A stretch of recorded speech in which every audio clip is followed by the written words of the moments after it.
All right, welcome everyone. We're going to get started in just a moment.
All right.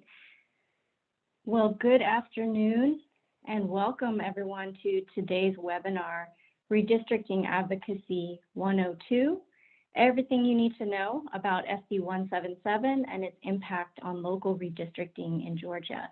My name is Karuna Ramachandran, and I am the campaign manager for the Georgia Redistricting Alliance, or GRA. GRA is a coalition of organizations who are mobilizing to ensure that communities of color are at the forefront of redistricting. You can learn more about GRA at our website, garedistrictingalliance.org. Follow us on Twitter at redistrictingga, Instagram at Georgia Redistricting Alliance, and of course, Facebook at Redistricting Alliance. Now, today's webinar topic is very timely. Yesterday, Governor Brian Kemp called the special legislative session to begin on November 3rd. So what better time to learn more about local redistricting, which will impact communities of color across the state in many profound ways. We have a wonderful lineup of speakers today who will inform and inspire you. We have joining us Poi Winnie-Chuckle with Southern Poverty Law Center, Phyllis Richardson with Common Cause Georgia, and Julian Fortuna with Georgia Youth Justice Coalition. Before I introduce our first speaker, a quick note. We welcome you to type your questions in the Q&A if you are joining us via Zoom, or if you are watching online, please comment there. We will do our best to answer all of your questions at the end of the session today. Now it's my pleasure to introduce our first speaker. Poi Winnie-Chuckle is a staff attorney with the Voting Rights Practice Group at the Southern Poverty Law Center, where she works on issues of voting access and democratic representation in Georgia. She has worked on these issues for over a decade in positions at the Brennan Center for Justice, Federal Elections Commission, NAACP Legal Defense and Education Fund, and Launch Progress, a political action committee supporting young progressives in swing states. Prior to joining SPLC, Poi clerked at the U.S. Court of Appeals and in the U.S. District Court. Poi, take it away. Thanks so much for having me. So I am here just to do a little bit of the portion on the local redistricting process. So I'm just going to go ahead here and share a few slides. Okay, and I hope you can see this now. All right. So local redistricting. First of all, I just wanted to clarify for everyone what I'm going to be talking about here and what I mean by local redistricting. So we're here in this presentation, I'm really talking about county level reapportionment as well as municipal level reapportionment. So things like school boards, county commissions, city councils. Since this is a training really geared towards people who are very invested already in redistricting, you know the importance of it. This rest of the presentation is really going to be focused on advocacy and detailing the local redistricting process with respect to how the public can make sure to engage with the stakeholders to ensure that there's a fair process and fair representation. So here, what I wanted to briefly just outline too is when we talk about who has the power to draw maps to ensure there's fair representation, and when we're talking about who has the power to redistrict, we're really talking about three things. So first, who has the power to decide the process of what happens, how the maps are drawn, which people they get input from, what considerations are made. Who has the power to actually draw the maps? Who is drawing the actual maps? Who is entitled to be able to use software, or who has the expertise to draw those maps? And then who has the power to approve those maps? So this is what I just wanted to outline at the outset to share with everyone what we're talking about in terms of power and authority in the redistricting process. All right, so here we're going to get into a little bit of the nitty gritty in what Karuna had mentioned before in terms of SB 177. And I'm going to start this discussion mostly just by initially outlining what the process is at the county level and then what the process is at the municipal level. And then I'll talk a little bit more about how SB 177 plays into that. So initially, when I talk about process with respect to the county level, the process begins with a local governing authority. So that usually means if you're redistricting the county commission, it's the county commissioners. If you're redistricting the school board, it depends on whether or not your school board districts are coextensive with your county commission's districts. If they are, it's usually still mostly gathered, all the power for the process is gathered up with the county commission. But if they're separate types of districts, your school board will generally have some type of process and be able to make the initial decisions around the process that they want to undertake in order to redraw lines. Although I'll, as we go further in this, I'll show that there is some power tied up with the county commission in providing some approvals. In terms of the process, the state legislative delegation, which means any state assembly member or state senator who wholly or partially represents a part of the county, has some say in this. And that is really because this process will eventually be intertwined with approval by the General Assembly, which I'll talk about in just a second. So you want to keep those people in mind because they are part of the eventual process to approve maps. So you want to start engaging them early and making sure that they're aligned with understanding the process in redistricting as well at the county level. In terms of maps, so who has the power to draw maps? This is where things get divided. Counties have the choice to either draw their maps using a third party or in-house staff under local control, or they're able to let the LCRO, the Legislative and Congressional Reapportionment Office with this General Assembly, draw the maps for them. However, both types of entities are going to be involved in this process. And I'll talk about that in just a little bit when I talk about SB 177. So you want to be able to engage your county and you want to know with your county local governing authority how they're going to be drawing those maps using a third party in-house staff or the LCRO. But you want to keep those both LCRO as well as whatever entity locally, if they decide to go that way, you want to keep both of those entities in mind. And then with the approval process, eventually all county maps, school board, county commission, needs to be approved by the General Assembly as part of local legislation. This has always been the case. This has always been the case because county home rule, for those who are in the weeds, this is powers that counties have that are given to them by the state where they don't necessarily have to deal with the General Assembly. County home rule does not extend to redistricting at the county level. So any kind of redistricting change must ultimately be approved by the General Assembly.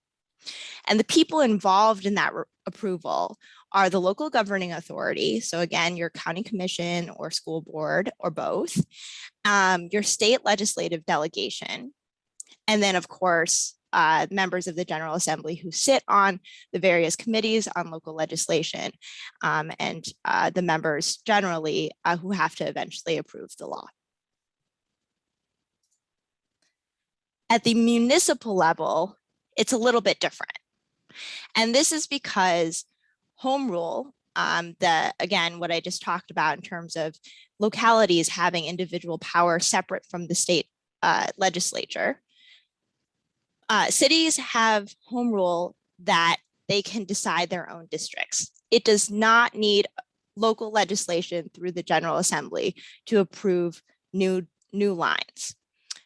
There are some caveats to that, which we can go through in a little bit. For instance, if you wanted to create additional districts. So let's say a city council originally had 3 districts, they now want to create 4.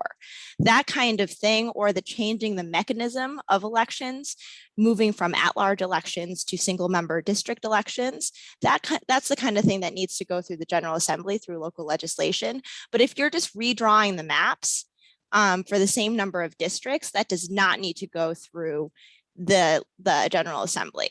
So the process, therefore, is retained by the local governing authority, meaning that the local governing authority can choose either to go through kind of an in-house process for redistricting, and those are the people who draw the maps, or through the LCRO. Anyone can always go through the LCRO, but you don't need to get approval or any kind of review from the LCRO. They will not be involved if you don't want them to at the city level. So there's a bifurcation and a choice there. And then the power to approve, again, because of home rule, is just the local governing authority. But if the LCRO is engaged, or if, like I said, there's some kind of bigger change in terms of election administration or a greater or smaller number of districts, that does still need to go through local legislation, just like the county level local legislation would have to go through. So this is just a comparison, which I realize is probably not super helpful since it includes citations to various authorities. But this is just a comparison. So you can see that basically at the county level, you're going to be engaging your local governing authorities for each of the levers of power in the local redistricting process. But you're also going to have to engage your state legislative delegation and the LCRO. It's going to be a dual process between the local and the state. At the municipal level, city councils can just retain power for process maps and approval. If they decide to engage the state at all, that's when you have to, it looks a little bit more like the county level redistricting, where you're having to work both with local and state. All right, so I just kind of gave an outline of who's in charge of what. and which types of entities are in charge of what. And a lot of these changes I know have been really confusing, or the process has been really confusing because of the introduction of SB 177. SB 177 is a law that was passed in 2019. It was passed in 2019 by the state legislature. So this is the first redistricting cycle in which SB 177 will be implemented. And what it really does is it does two things. Purportedly, it exists to kind of replace a pre-clearance mechanism that was in place before 2013, before the Supreme Court voted on Shelby County, or issued its opinion on Shelby County, which got rid of the federal pre-clearance requirement under the Voting Rights Act, where the federal government had to review any kind of newly districted maps in covered jurisdictions, which includes the state of Georgia. Instead, now, because of SB 177, the county level review, the county level maps need to include some type of LCRO review. The LCRO will be reviewing for the types of things purportedly that were under pre-clearance. So things that they list in SB 177 that the LCRO will review in terms of maps will be things like, are the districts contiguous?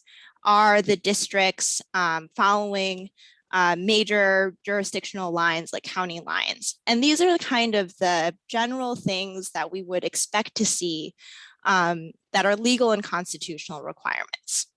Some of them are a little bit vague, and so we're going to have to see again because it's the first time this is implemented.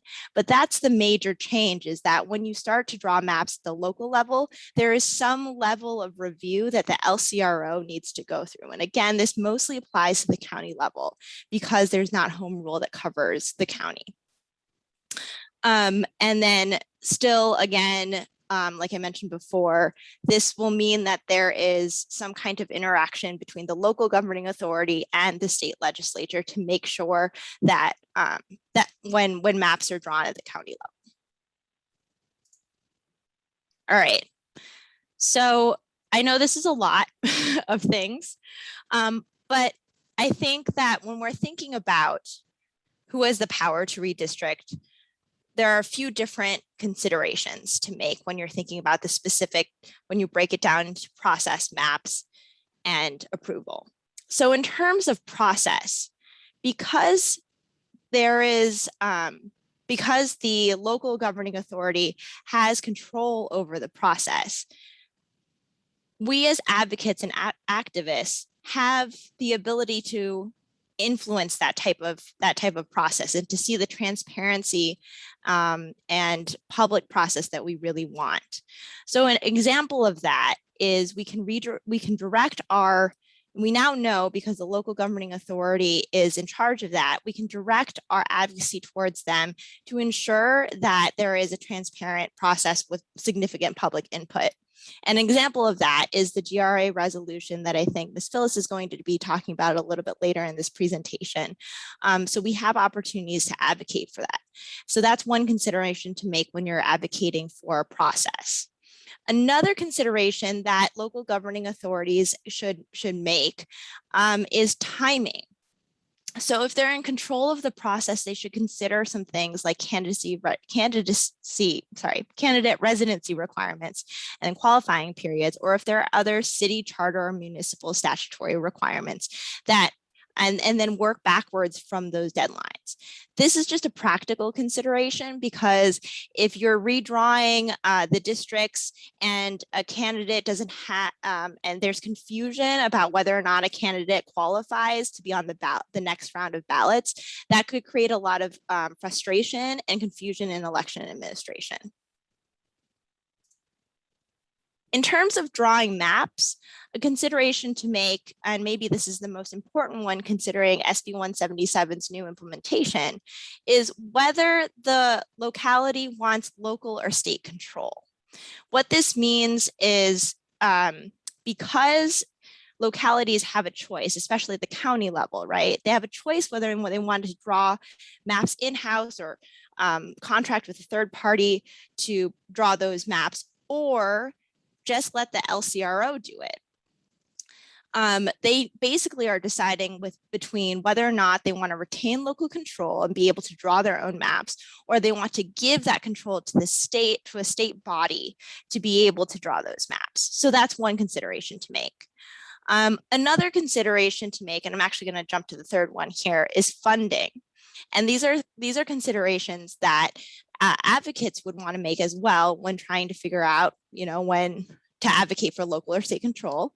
And because the LCRO is not charging anything, to my knowledge, to draw maps. However, maybe contracting with a third party is going to cost more money, or using in-house staff resources is going to cost time. So when you're advocating, we have to be mindful of these types of considerations, because localities are certainly going to be thinking about them. And then especially for advocates, thinking about allies in opposition. Who are your allies who are engaged in this issue, who can advocate for who can draw maps, who wants to help you advocate for a fair process? Because especially at the county level, there's you're going to be working at, but there's an interaction between local and state, and you're going to be working with local and state entities. You want to think about who your allies are, who's going to be opposed to local control, to state control, to funding challenges. So those are just a few things to consider. And then in the approval process, in terms of who has the power to approve maps, you're going to want to be aware of the local governing authority rules. How does your city council or your county commission make decisions? When do they have meetings? How many people need to vote on something to pass? Is it a supermajority? Is it just a regular majority? Are there Georgia code or municipal code or city charter provisions that would affect who has the power to make decisions? This is the same for your state legislative delegation. What are the House rules? What are the Senate rules?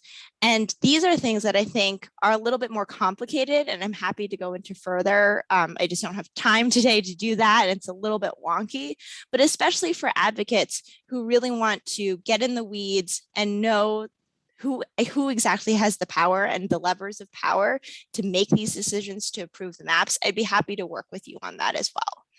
And again, just raising allies in opposition. You can imagine a situation where there are one party is in control of the local governing authority, but the state legislative delegation who has to sponsor the legislation to actually approve the maps by the General Assembly is of another party. And that is when you can get some friction between, at your advocacy efforts. And so you just want to be aware of those types of dynamics in figuring out and laying out a campaign plan to make sure that you're getting fair maps. So that was really, I know that was a lot of information, and there's a lot of things to consider, but I just want to go just recap the main things to think through. So at the county level, there is going to be an interaction between your local governing authority and your state legislative delegation. I would encourage advocates to really contact and know those people now, and be aware of who are your allies and who's your opposition.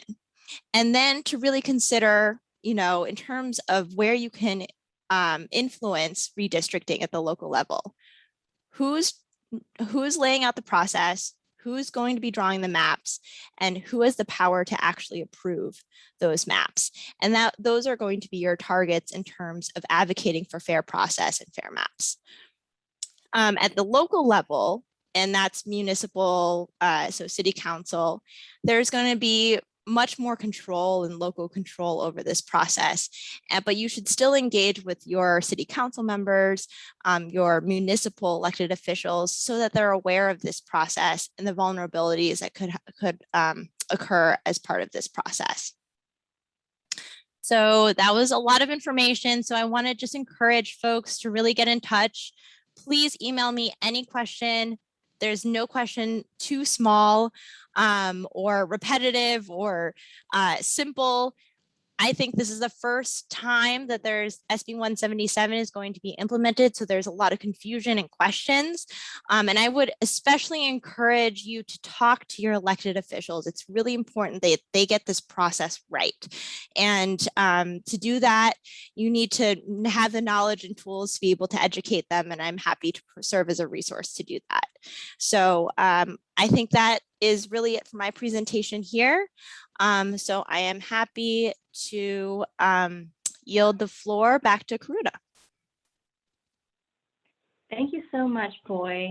That was so informative. You really, really broke it down. And I appreciate you really demystifying SB 177 and giving some actionable steps that advocates can take to get in there and impact the local process. Well, I'm very happy to introduce our next presenter, Phyllis Richardson, who is the Policy and Engagement Manager with Common Cause Georgia.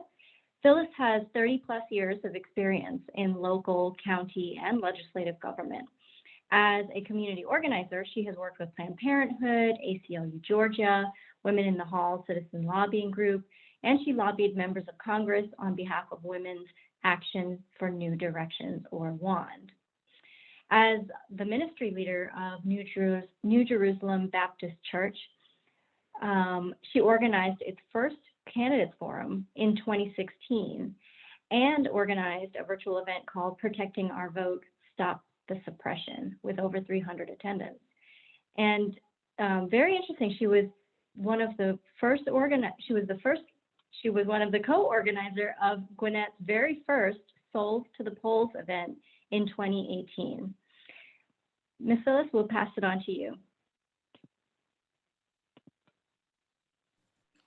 Thank you so much. And I am going to share my screen with everyone.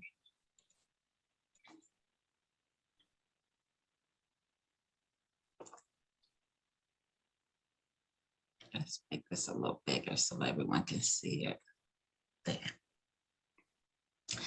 So just want to say thank you so very much for this opportunity to speak.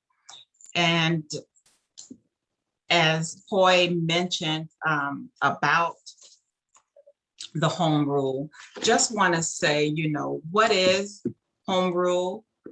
And home rule was passed, as Poi said, in 2019 by the Georgia State Legislature, which gives permission to local municipalities to draw their own maps only after the LCRC, which is the Legislative Congressional Reapportionment Office, gives them permission.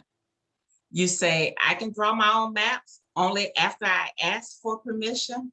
What? Okay, if redistricting wasn't confusing enough, let's just add to that.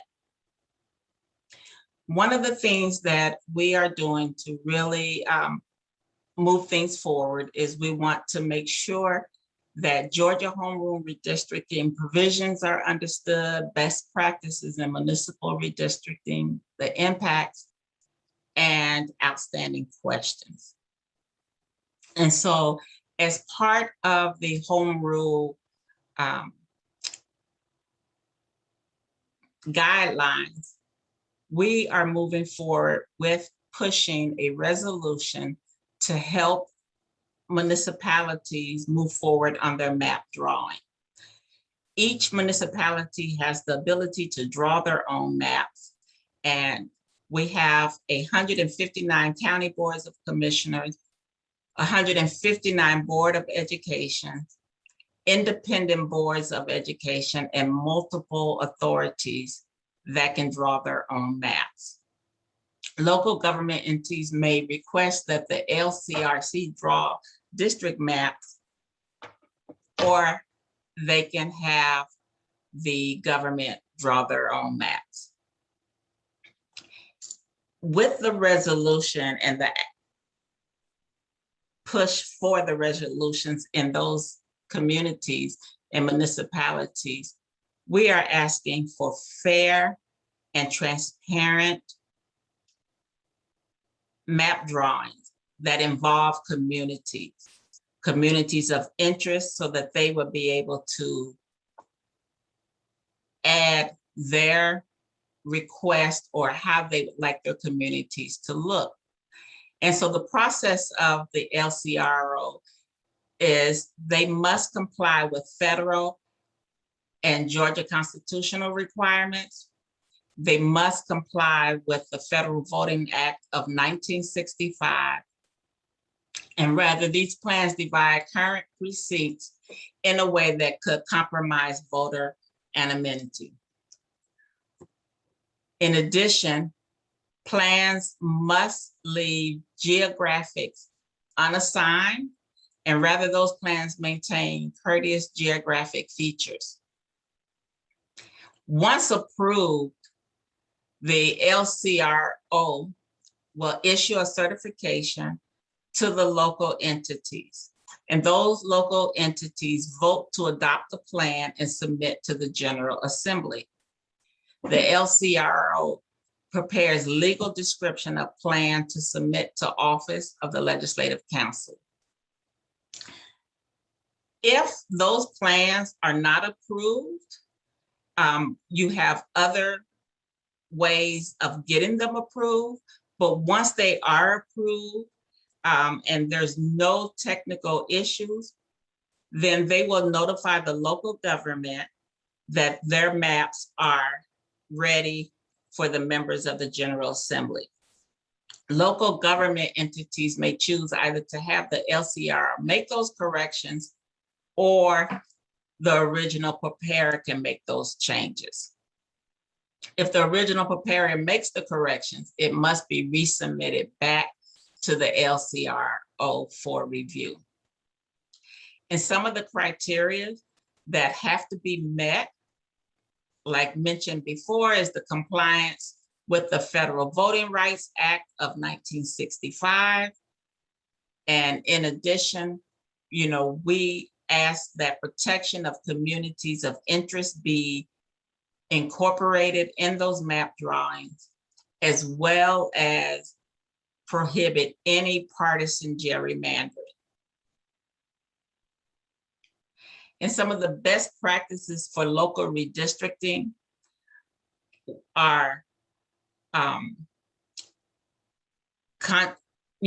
each municipality can conduct map making in public meetings, give people in the community opportunity to draft their own maps through multiple avenues and multiple softwares, so that they can include what's important to them in their community. Provide accessible options for meaningful public input. So we've had hearings in the state, but as we get toward maps, we want to make sure that the community has an opportunity to review maps that have been drawn by local municipalities in enough time to weigh in, so that if there's an issue or some concerns, they have an opportunity to address those prior to those maps being sent to the LCRO. And then maps can include map drawings using the GIS software.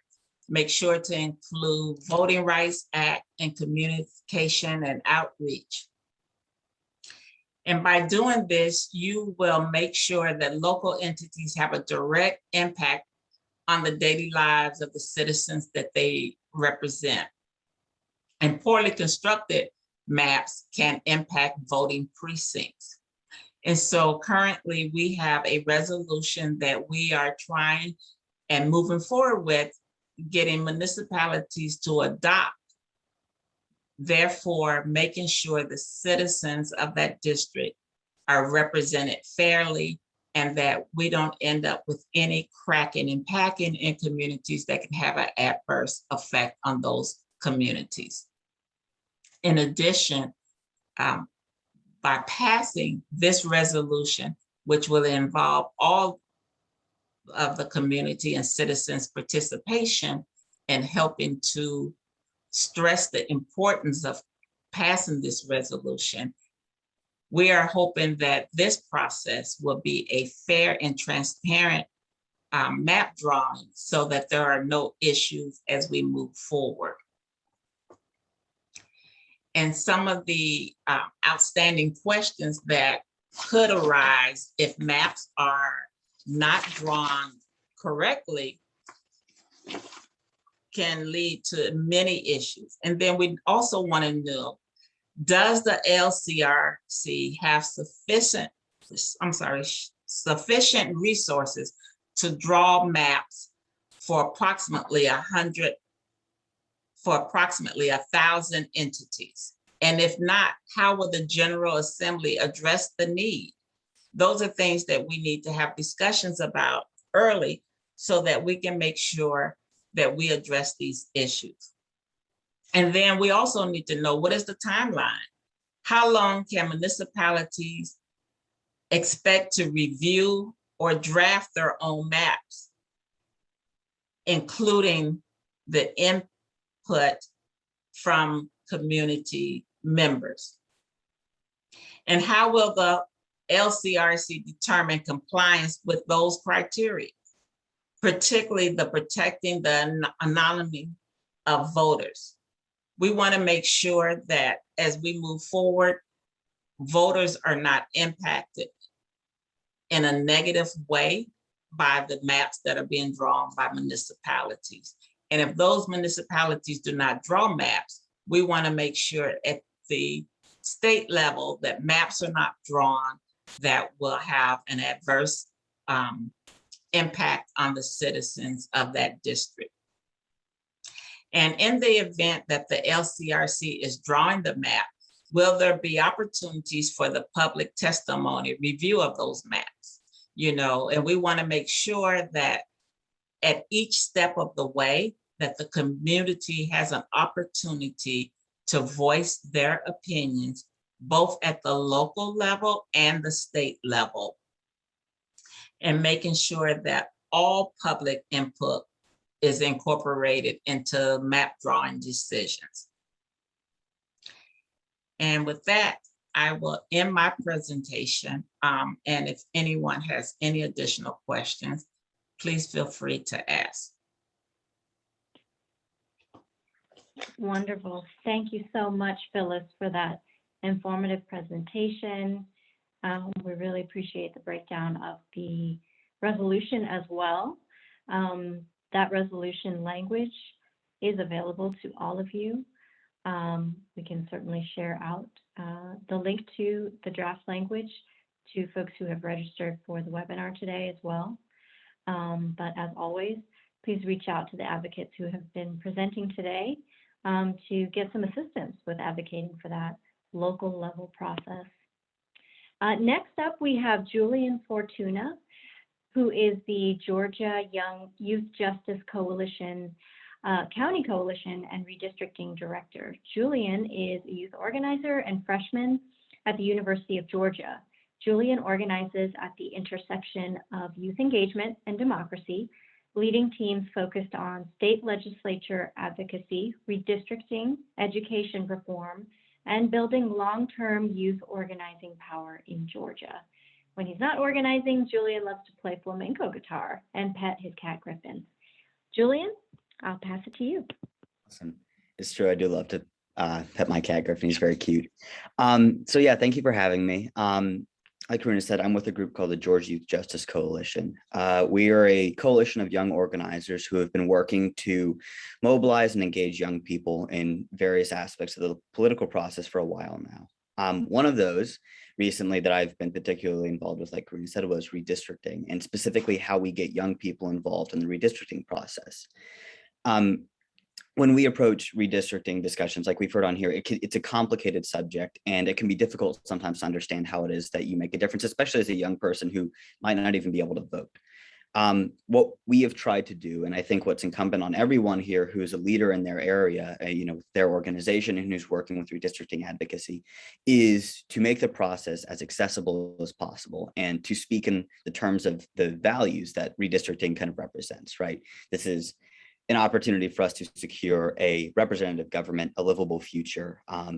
Any issue that a young person might care about is impacted by this process. And so when we are engaging people, especially young people in the redistricting process, I think it's really important that we're clear as to why this stuff is important. And it's up to us as people who kind of understand the process to make that connection between the values and the kind of real world consequences and things like advocating for a fair process, which are critical to achieving that. But for a young person who isn't super involved in the process and doesn't have like a law degree, or, is just like a high schooler trying to, make their community better, making that connection is important. And so that's part of what we've tried to do. And it's part of what we've tried to like give other groups basically the tools to do as well.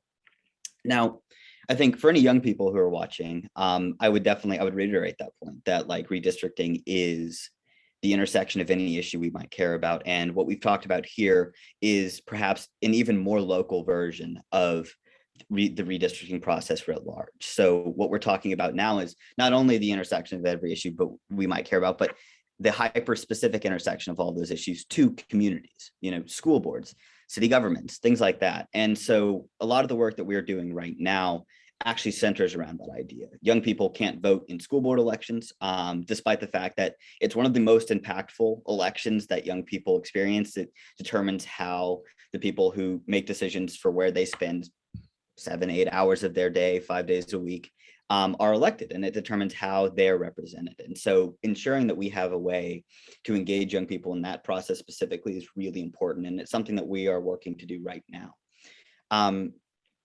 What we're doing right now is we are trying to set up basically like county coalitions, which are working groups in various areas to help bring people to the table and say like, all right, this is something that's important. How are we going to basically make sure that these maps are as fair as possible?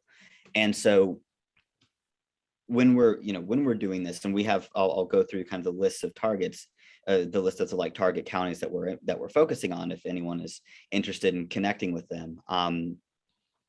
We're doing this so that we can basically empower young people and specifically reach out to try and tap into that kind of well of pro-democracy energy. Basically, like young people have a very clear understanding, I think, of the stakes more so than almost any other generation, because they have access to social media. Climate change means that you don't really have an option as to whether or not you get engaged. There's a variety. We grew up in a pandemic. That there's a variety of kind of existential threats that mean that young people are paying attention. And so what we want to do is to make that attention as easily transferable into like direct action as possible.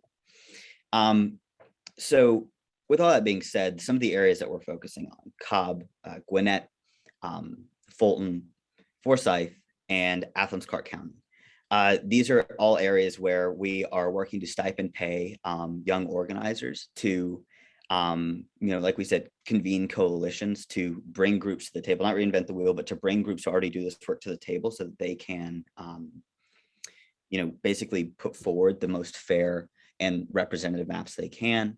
Like we've seen already, this process is very complicated, and not only is it complicated, it's different for each area. Some areas don't even have a really official process. And so one of the things that's super critical with organizing in each of these areas, and especially with engaging young people, but I think engaging anyone generally, frankly, in this process, is to provide as much of the kind of back end technical expertise as we can to make that front side engagement as easy as possible. And so having people like experts like Poi on here to talk about the kind of technical side of things is super, super valuable, because it gives us like the actual tools that we can then translate into, accessible language, the values that underpin it, and to kind of identify a clear plan of action for how we move forward. So I think that would be my main thing to young people who might be listening here. And when I address young people, I also am then addressing all of the adults here as well who lead these groups, to say that like when you talk to young people, I definitely recommend phrasing it like this: that young people have an incredible power in the kind of coalition and their ability to formulate a movement. There's a ton of energy and there's a lot of potential to get people involved. Young people who get involved now are shown to stay civically engaged for the rest of their lives. This is a critical juncture in young people's lives in deciding not only kind of what career path they'll take, right, but how they'll interact in our democracy, what kind of democratic citizen they will be. And so when we are talking about redistricting and young people are entering into the political process for the first time, seeing that representatives are systematically trying to undermine their voice, and the method that they are repeatedly told is the way to enact change, which is the ballot box.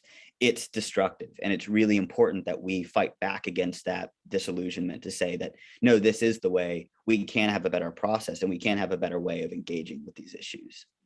So all of that said, I think if there are any young people here, for example, or any other groups, really, like what the point of these groups, the point of what we're doing is to build multi-generational coalitions of, in each of these counties. But specifically, if there are any young people who are interested in getting involved, feel free to DM the Young GA Justice Instagram account, for example, where we can help you get kind of matched up with the people who are in your county doing this work. You can also email us.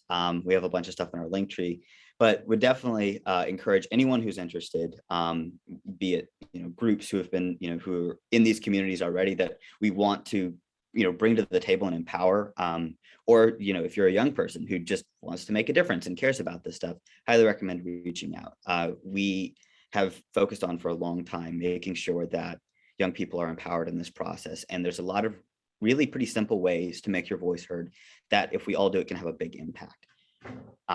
Just talking to people, delivering comment via the online form which the state legislature has, figuring out, like Poi said, who in your area is basically conducting this process, which is something the county coalition organizers are going to research and help kind of identify, and just generally working to engage the people around you in this kind of values-based discussion around redistricting, I think is really important. And so I'm excited for all the stuff that we're going to be working on around this stuff. It's a challenging initiative, as I'm sure all of us here know, because we're on a kind of slanted playing field on the state legislature.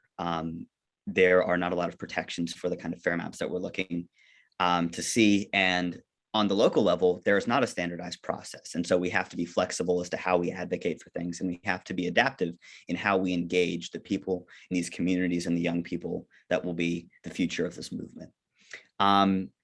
So with that, I think I will, I'll pass it back off. Who am I passing it off to again? I guess pass it back off to Karuna. And I really appreciate you guys tuning in and having us here to platform young people in this work.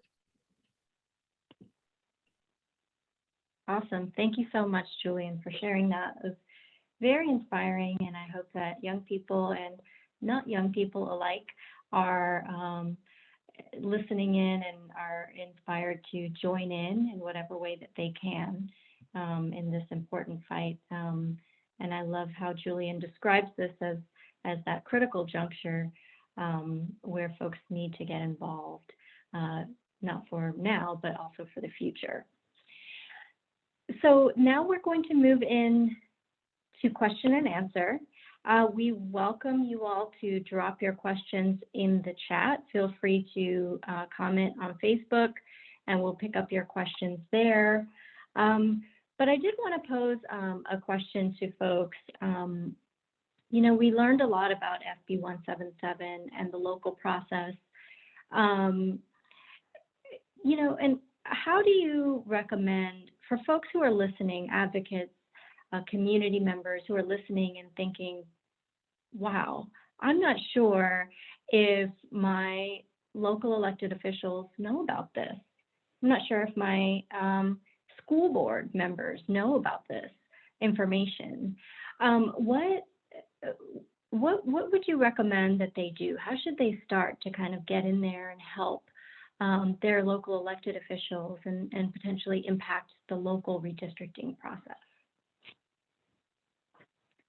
And I'll leave that open to any of the presenters.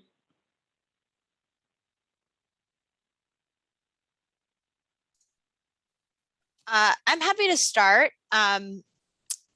Yes. So I mean, the answer, I think, to your question is just basically yes. They need to get involved and they need to know this process. Ms. Phyllis had a great slide on the number of counties and the county school boards, county commissions and then also city council. So there's a lot of different entities that are going to have to be part of this redistricting process, which means there's a lot of people. And now that SB 177 really causes a lot of interaction between local governing authorities and the state legislature, that expands the number of universe of people and state and elected officials that need to be involved. If they don't know the process now, it is incumbent upon advocates who are learning this process, folks who are on this call now, to make sure that your elected officials not only know that they need to be enacting a fair redistricting process and fair maps, but also what the process is to be able to do that. And again, we're happy to provide the slides. They should listen to this recording. We can do another presentation, whatever it takes to make sure that we're squared away at every single level to have a fair process and fair maps.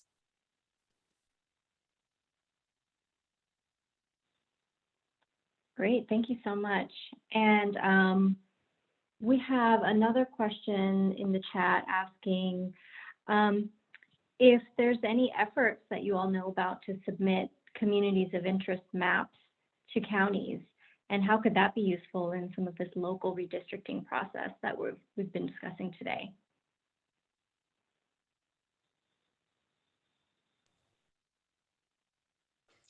So I'll take that. So the efforts that we're doing right now is the community maps that are being drawn. We're hoping to tie those in with the resolution and submit them to local elected officials in those districts to say, hey, this is what the people in your district want. This is what they are happy with in their districts.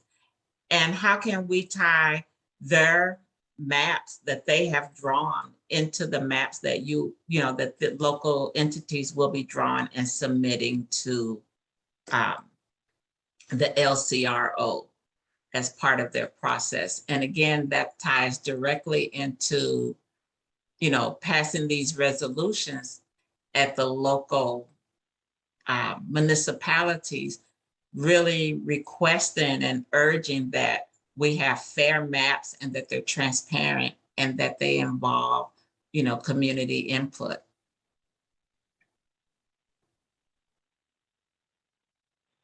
Awesome, thank you for that.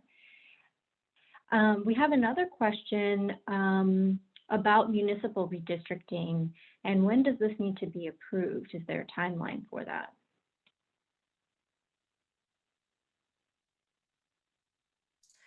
So I think a lot of, so going back, just thinking about who's in charge of the process for local redistricting, the process first starts with that local governing authority. If your local governing authority, your county commission, your local school board has not set out a process for drawing those maps and making decisions about who is going to be drawing the maps, when they need to be drawn by, et cetera, that's their first step, right? It starts with that local governing authority. In terms of who needs to, what the timeline is for getting the maps actually approved. Once those maps are drawn and those decisions about who draws the maps are made, the county maps need to go through local legislation. The special session call that the governor just issued yesterday that starts on for special session that starts on November 3rd does not specifically list local redistricting as a matter that's going to be taken up during special session. There's a nebulous item number 3 that we have yet to figure out, since it does interact with some local laws. But specifically local redistricting was not named as part of the redistricting matter, which was number 1 in the governor's call that was issued yesterday. So we know that it may likely not be taken up during special session. So the next opportunity to pass local legislation, again, this is applicable definitely for the county level, but also possibly for the municipal city councils, is the regular legislative session. And regular legislative session starts usually in January and goes through about March or April each calendar year. So that's the ultimate approval process that will need to take place. The LCRO has said that traditionally these local redistricting maps generally can take 3 legislative sessions. So from when the census data is released, we got a late release this year. So it could even take longer than that this year. So it could be 4. There's no statutory requirement about when local redistricting needs to happen or how often it happens. So technically, your county commission, your local city council could redistrict every year if they really wanted to. But usually, obviously, it happens when we get new data about demographics and about population shifts. And that's because districts do have to comply with the Constitution and the Voting Rights Act. And so when we have more information to show that they don't, redistricting needs to happen.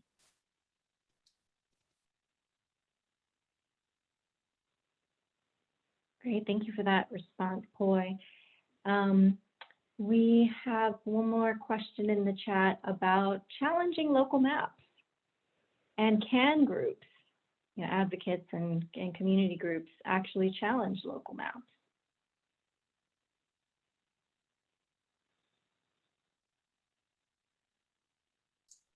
Julian, how would your group challenge a local map? Well, yeah, I mean, I think there's again, it's hard because it depends on the exact kind of like procedures of the county, but likely what we would do is we would engage the community. One of the most powerful tools that we have with this stuff, especially when we're unsure of the exact details of the process, is to get people kind of involved in the conversation and then have them directly reach out to their representatives and the people who we know for a fact will be drawing those maps. So that might be like the representatives from the state legislature in the area, or it could be like the school board members. There's a lot of value to in kind of preempting some of the, like, if for example, the maps in your community are bad, to start pushing early for a fair process and to not wait until you have to do basically like damage control. And so if you anticipate maps being drawn unfairly, starting to get people together who can be a party to pressuring the people drawing the maps is important. Starting to, work with groups like here on this call to make sure that a good kind of viable alternative of some kind, whether that's just identifying where groups are or just bringing groups to the table in discussion about this stuff, is already in place, I think are kind of 2 primary ways that we would go about it. I think I'm myself, I'm curious about the kind of like legal challenges one might do to a municipal map. But from the community advocacy side, that's how I would suggest going about it. And to add what Julian said, I think it's also important that we remember that maps are held to not only the Georgia constitutional requirements, but as well as the Voting Rights Act of 1965. And so I think when we do have maps that are drawn, incorrectly, to remember that we have some guidelines that can help us, that can involve cracking and packing. And when those things do happen, we have avenues to be able to speak up and say, hey, this is not right because it's not meeting these certain criteria. I love that. Get in there early, utilize the laws that we can to fight unjust maps. And I think, if there's one thing that I've taken from today is that, Georgia doesn't have much of a process to speak of. And so it really is incumbent on all of you listening in today to make that happen. And Georgia has moved mountains before, so we know that advocates can do exactly that if you have that focus on the local level. And so I want to thank all of our speakers today, Poi, Phyllis, and Julian. Thank you so much for being with us and sharing that wealth of information, but also inspiration to get involved and to feel like, hey, I can do this. And I also want to thank all of you all for tuning in today. Thank you for everything you do every day to advocate for a better Georgia. We really appreciate you all, making local redistricting part of your fight as well. And we'll definitely share out all of the information from today, as well as the contact information, so that you can stay in touch with the advocates who presented today, as well as with the Georgia Redistricting Alliance. So with that, have a wonderful afternoon and a wonderful weekend. Thanks so much.